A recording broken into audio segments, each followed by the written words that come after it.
हरिओम। तीसरे अध्याय का 14वां और 15वां श्लोक।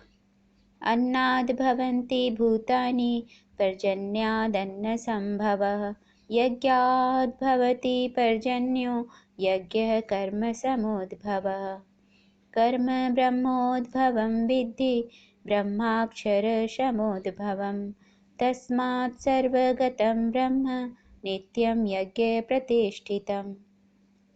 अर्थात संपूर्ण प्राणी अन्न से उत्पन्न होते हैं।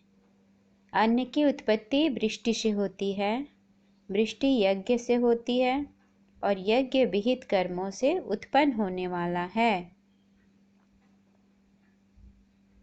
कर्म समुदाय को तू वेद से उत्पन्न और वेद को अविनाशी परमात्मा से उत्पन्न हुआ जान।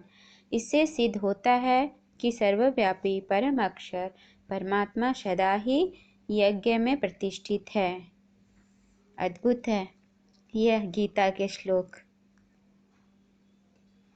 सभी श्लोक सनातन धारा यही है गीता को समझने का। नहीं तो भगवान वेदव्यास को क्या रस होता कौरवों और पांडवों के युद्ध में। यह युद्ध कुछ अलग ही है। यह हमारे शरीर में ही, इस प्रकृति और पुरुष के बीच ही यह युद्ध चल रहा है, मन में, बुद्धि में।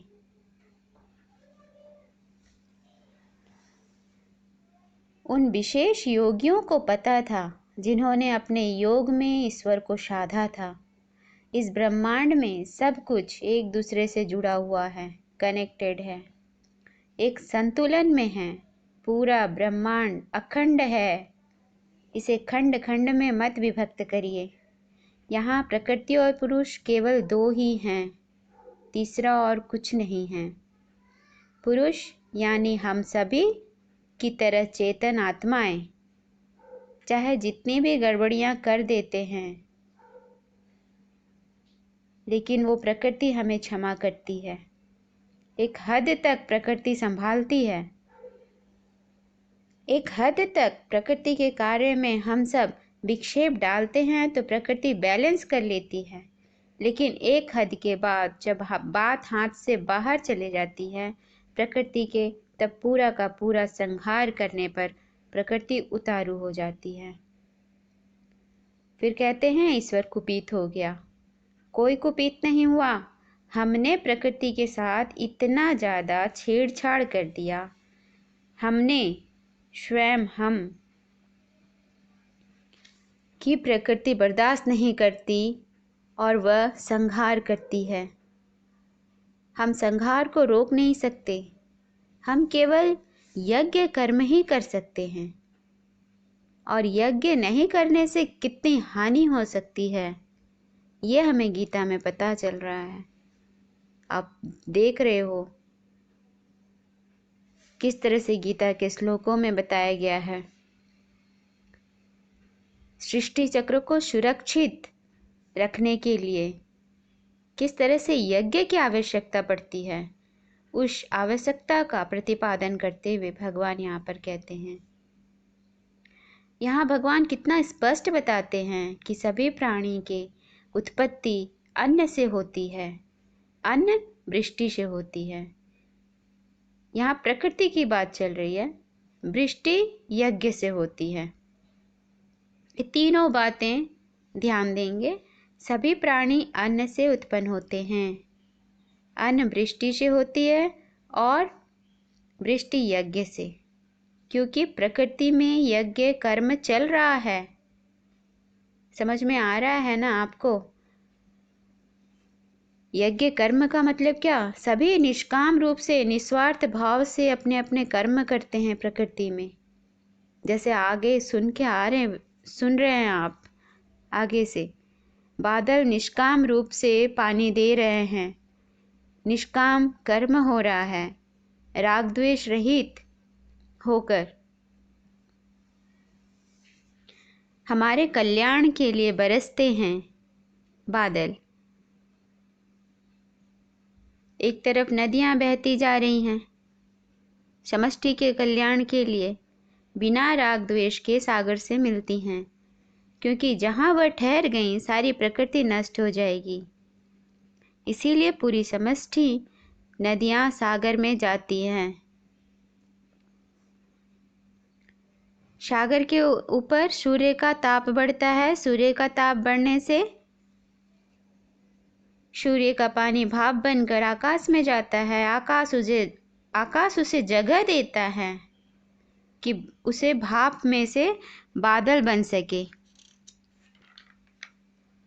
हवा उन बादलों को धक्का देती है कि उन बादलों को धक्का लगे और ऐसी जगह पर बरसे जहाँ वृष्टि करनी है, और वृष्टि होती है। पूरा यज्ञ कर्म है ये प्रकृति का। सोचिए कौन सा बादल कहाँ जाकर बरसता है। हवा अपना काम किस तरह से निष्काम रूप से करता है। और आगे क्या लिखा हुआ है? वृष्टि यज्ञ से होती है, और यज्ञ विहित कर्मों से उत्पन्न होने वाला है। कौन से कर्मों से उत्पन्न होने वाला है? विहित यानी शास्त्रानुकूल कर्म। जब तक हम लोग ऐसे यज्ञ निष्काम भाव से नहीं करेंगे तब तक यज्ञ होगा ही नहीं। अब मनुष्यों की बात आ रही है कि यज्ञ होगा कैसे? प्रकृति तो अपने कर्म कर ही रही है। आगे कहते हैं, कर्म समुदाय को तू वेद से उत्पन्न और वेद को अविनाशी परमात्मा से उत्पन्न हुआ जान। कर्म समुदाय वेद से उत्पन्न हुए हैं। वेद यानी ज्ञान। वह ज्ञान सामवेद, अथर्ववेद, यजुर्वेद, जो भी चारों वेदों में भरा पड़ा हुआ है। तो कहने का मतलब यह है कि यज्ञ के निमित्त जो भी कर्म करते हैं वह ज्ञान से उत्पन्न होता है। यहाँ कर्मों का ज्ञान मनुष्य को वेद या वेदानुकूल शास्त्रों से ही होता है। और ज्ञान यानी वेद कहाँ से उत्पन्न हुआ? तो कहते हैं वेद को अविनाशी परमात्मा से उत्पन्न हुआ जान। इससे सिद्ध होता है कि सर्वव्यापी परम अक्षर परमात्मा सदा ही यज्ञ में प्रतिष्ठित है। परमात्मा ब्रह्म को अक्षर से उत्पन्न बतलाया गया है। इसलिए भी ब्रह्म का अर्थ वेद है माना गया है, क्योंकि परमात्मा तो स्वयं अक्षर है और प्रकृति अनादि है। वेद किसी पुरुष का बनाया हुआ शास्त्र नहीं है। इसीलिए यहाँ वेद को अक्षर से यानी अविनाशी परमात्मा से उत्पन्न होने वाला कहा गया है। तो इससे सिद्ध होता है सभी यज्ञों की विधि वेद भगवान की वाणी है। उसमें बतलाई हुई विधि से किए जाने वाले यज्ञ में सर्वव्यापी परमेश्वर सदा ही स्वयं विराजमान रहते हैं। अर्थात यज्ञ साक्षात परमेश्वर की मूर्ति है। इसीलिए प्रत्येक मनुष्य को भगवत प्राप्ति के लिए भगवान की आज्ञानुसार अपने अपने कर्तव्य का पालन करना चाहिए। हरिओम। हरिओम। जिस प्रकार विज्ञान कहता है कि सृष्टि एक एनर्जी है, शक्ति है और कुछ नहीं, उसको दो भागों में बांटा जाए तो एक भाग जड़ कहेंगे, दूसरा भाग चेतन कहेंगे। शक्ति में से ही जड़ वस्तु निकले, लेकिन जब जड़ के साथ चेतन जुड़ गया तो शरीर आदि का प्राकट्य होता है। इससे यह तो पता चलता ही है कि ये शक्ति भी चेतन शक्ति है, चेतन से भरी हुई शक्ति है। उसी को हम ईश्वर गॉड कहते हैं। जी यानी जनरेटर, जी यानी जनरेटर उत्पन्न करने वाला, सृजन करता है यही, और ओ यानी ऑपरेटर जो संचालन करता है, और डी यानी डिस्ट्रॉयर संहार करता है। तो उत्पत्ति, संचालन और संहार यही सृष्टि चक्र का नियम है।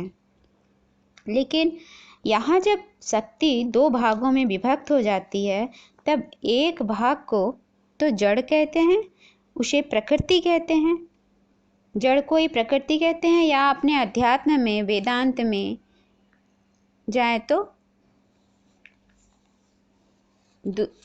जड़ कहेंगे।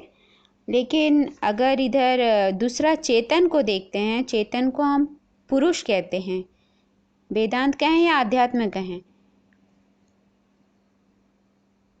और शक्ति को ईश्वर कहते हैं, जिसमें से सब कुछ निकल रहा है।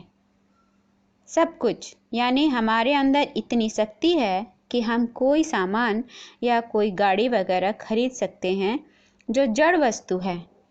उसी तरह हमारे अंदर संतान पैदा करने की भी शक्ति है, जिसे चेतन कहते हैं। तो इस कॉस्मिक एनर्जी या कॉन्शियस एनर्जी में से दो का उत्पादन होता है, मैटर यानी जड़ और चेतन यानी कॉन्शियसनेस, जगत, चेतन जगत। अब जड़ जगत प्रकृति सृष्टि चक्र के अनुसार चल ही रही है। जो जड़ जगत है वो तो चल ही रही है, उसके अंदर कोई गड़बड़ी नहीं है, वो तो सतत यज्ञ कर्म उसका चल रहा है। समस्या तो हमारे अंदर है, जो जड़ और चेतन का मिश्रण है। यहाँ हमें बुद्धि मिली हुई है जिसमें गड़बड़ी होती रहती है। हमारी बुद्धि तीनों गुणों से प्रभावित रहती है और ज्ञान और अज्ञान पैदा होता रहता है, जिसके बीच आज युद्ध चल रहा है। ये गीता क्या है, इसके अंदर कौन सा युद्ध चल रहा है, अब आपको समझ में आ रहा होगा। पहला अध्याय मैं इसीलिए नहीं बताई हूँ क्योंकि थोड़ा इसकी भूमिका को समझाना बहुत आवश्यकता है, बहुत आवश्यक है। पांडव कौन है, कौरव कौन है, ये बातों बातों में आपको बताती जाऊंगी, फिर पहला अध्याय को भी बताऊंगी। जैसा कि आप जानते हैं दो भाई हैं, तो पांडु हमारे ज्ञान का प्रतीक है और धृतराष्ट्र हमारे अज्ञान का प्रतीक है। पूरा गीता शास्त्र ही प्रतीक है, प्रतीकात्मक है। उससे आप अपने जीवन में प्रतीक रूप से समझें और लागू करें। जो हमारे ज्ञान पर अज्ञान जो है, धृतराष्ट्र कह रहे हैं उसको, जो हमारे ज्ञान जब अपनी पराकाष्ठा पर पहुंचती है तब प्रज्ञा बनती है। प्रज्ञा आने पर हमारे अंदर विवेक के गुण बढ़ते हैं। जैसे 4 गुण, निष्काम कर्म करना चाहिए पहला, दूसरा राग द्वेष के बिना कर्म करना चाहिए, तीसरा कर्तापने के अहंकार के बिना करना चाहिए और चौथा समष्टि के कल्याण के लिए कर्म करना चाहिए।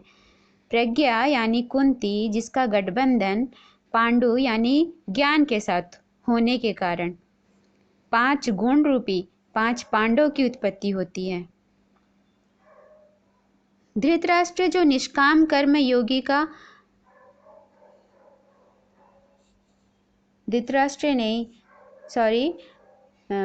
युधिष्ठिर जो निष्काम कर्म योगी का प्रतीक है। भीम जिसके अंदर भय नहीं रह जाता, वह राग द्वेष के बिना कर्म करता है। अर्जुन जो विचारवान है, विवेकी है, अहंकार रहित है, नकुल यानी बिना अकुलाए आनंद पूर्वक समष्टि के कल्याण के लिए कर्म करता है, तथा सहदेव हमारा समर्पण का गुण है, शरणागति का प्रतीक है। और दूसरी तरफ देखेंगे तब पता लगता है कि जब मनुष्य के अंदर अज्ञान की पराकाष्ठा होती है तब वह गांधारी की तरह अपने ज्ञान के नेत्र पर पट्टी लगाकर बैठ जाता है। वो हमारे अंधे मन को दर्शाता है ताकि उसे अपने मैं मेरे के सिवाय और कुछ भी नज़र नहीं आता। ऐसे में किसकी उत्पत्ति हो सकती है? दुर्योधन जैसे कुबुद्धि, कामना युक्त, महत्वाकांक्षी बुद्धि ही प्रकटेगी ना। और इस कुबुद्धि के साथ साथ 100 प्रकार के अवगुण भी पैदा लेते हैं। हमारे अंदर जब आसुरी वृत्ति बढ़ती है तब काम, क्रोध, लोभ, मोह, अहंकार बढ़कर हजार हजार कामनाएं पैदा लेती हैं। तो गीता में कुरुक्षेत्र क्या है? कुरु का अर्थ है कर्म और क्षेत्र माने स्थान, कर्म क्षेत्र। ये कर्म क्षेत्र या कहें तो कुरुक्षेत्र हमारे शरीर में ही है। लेकिन शरीर में कहाँ है? शरीर में हमारे मेरुदंड में स्थित जो सुषुम्ना नाड़ी है उसके अंदर जो चक्र हैं वही हमारे गुण और अवगुण विराजमान रहते हैं। इन 5 केंद्रों को कुरुक्षेत्र कहते हैं। यहाँ हमारा चित्त रहता है, जो मूल, जो बीज है, बीज जिसके जहाँ वासना संस्कार हमारे रहते हैं, काम हमको वही करना है। आपको बता दूं, मूलाधार चक्र पर वासना का स्थान रहता है, स्वाधिष्ठान चक्र पर कामनाओं का स्थान रहता है, मणिपुर चक्र पर इच्छाओं और लालसाओं का स्थान है, अनाहत चक्र पर अहंकार, गर्व, राग, द्वेष का स्थान कहलाता है। इन चारों चक्रों के अंदर हमारे जन्मों जन्म के पुराने संस्कार के विषय वासना छुपे हुए रहते हैं। यहीं पर युद्ध करना यानी अपने अवगुणों पर विजय प्राप्त करके 5 पांडवों के गुणों का विकास करना है। जो वासना का स्थान है उसे रूपांतरण करके वासना को उपासना में बदलना है। समर्पण से शरणागति ईश्वर के प्रति बदलना है, ईश्वर के प्रति होनी चाहिए। जो कामनाएं हैं उनका रूपांतरण करके समष्टि के कल्याण के लिए कर्म करना है, न कि अपने विषय वासना को बढ़ाने के लिए। तो धर्म क्षेत्र यानी इस देह में आत्मा रूपी चेतन को धारण करने के कारण, या ऐसा कहें आत्मा इस देह को धारण करके रखने के कारण इस देह को धर्म क्षेत्र कहते हैं। आगे और बताऊंगी। हरिओम।